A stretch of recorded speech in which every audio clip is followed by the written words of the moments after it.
Hello everyone, welcome to Fresa Technologies YouTube channel.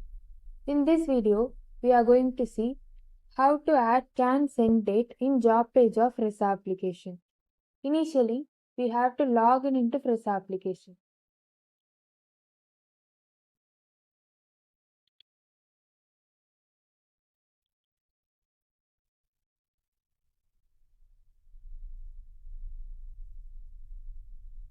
After a successful login, this is how our dashboard looks like.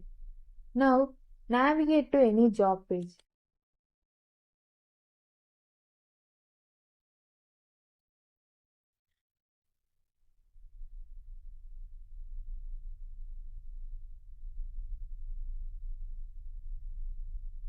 On this page, select the Edit option.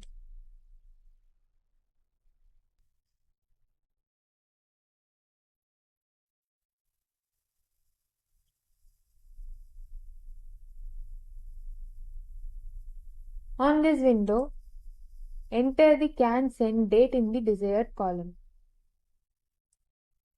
Now click Save Changes.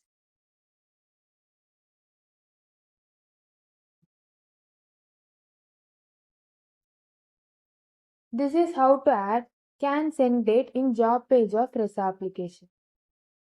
Thanks for watching.